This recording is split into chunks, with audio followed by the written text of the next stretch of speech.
salut, eh bien, c'est fait tout nôtre. Pour moi, c'est ce qui résume le mieux Noël. Le mystère de l'incarnation de Dieu en notre humanité, le tout autre, parce que personne n'a vu Dieu, et personne ne pourra mettre les mots définitifs pour dire qui est Dieu, parce qu'il est le tout autre. Eh bien, le tout autre est devenu tout nôtre en se faisant homme, petit enfant dans une crèche.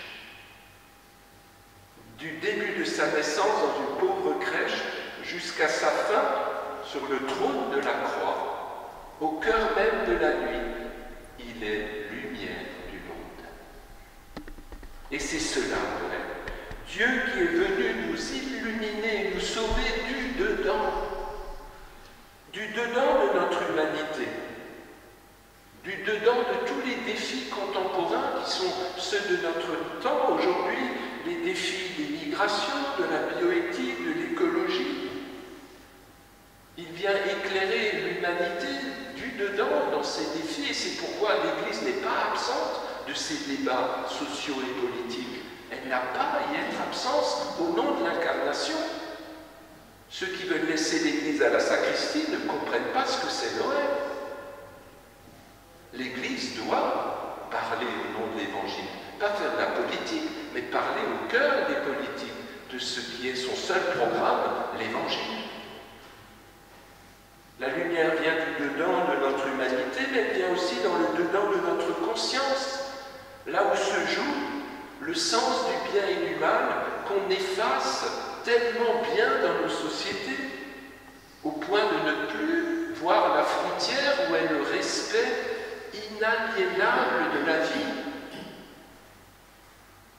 Il vient nous éclairer sur ce respect fondamental, du respect de la vie du début, de la conception, jusqu'à sa fin et sa mort naturelle.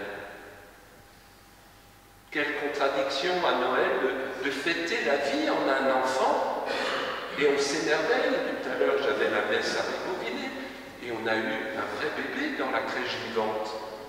Tout le monde s'extasiait devant la beauté de ce bébé. En France, il y a 220 000 avortements tous les ans. 220 000 bébés qu'on ne pourra jamais voir.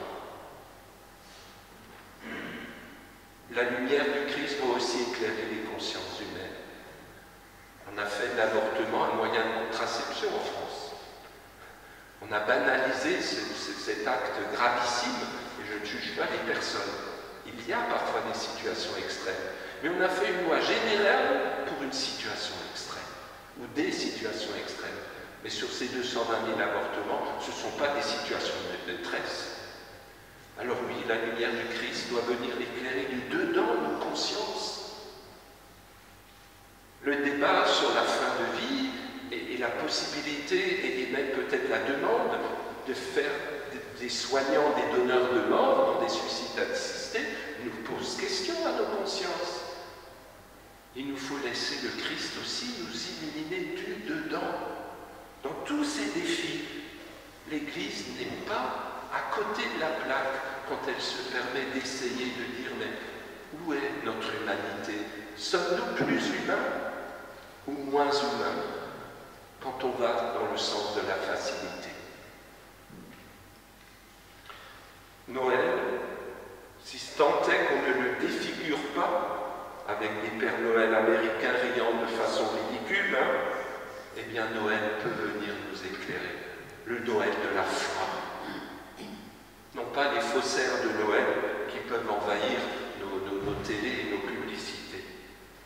Oui, nous voulons fêter la vie. La vie dans un nouveau-né.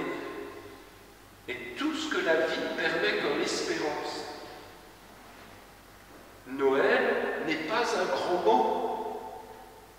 Quand j'entends parfois les gens éviter soigneusement de dire Joyeux Noël en disant Joyeuse fête, mais Noël n'est pas un gros mot, même si on ne partage pas la foi des chrétiens. Alors, laissons ce Noël-là éclairer notre humanité, nos défis, nos consciences. Ce Noël, c'est un mot plein d'espérance, avec une naissance où tout est possible. Aujourd'hui, il y a 800 ans, en 1223, Saint François d'Assise créait pour la première fois la première crèche vivante. C'est lui, il y a 800 ans, qui a mis des gens pour représenter Marie-Joseph, qui a fait venir les animaux, les bœufs, les ânes, les moutons, les bergers, pour représenter la nativité. Et cela pour toucher le cœur des hommes en disant que Noël, on a besoin de le toucher, de le sentir, de le voir. Le tout autre s'est fait tout nôtre. Et c'est lui qui a voulu faire toucher du doigt ce mystère de Dieu fait homme pour le rendre tangible. Alors, laissons ce Noël nous toucher nous aussi. Et merci parce que votre présence ici dit le Noël de la foi et non pas seulement le Noël de la féerie et de la magie, même si ça fait du bien, mais pas sans Dieu. Merci de ce témoignage qu'au cœur de notre humanité, tous ensemble, nous portons.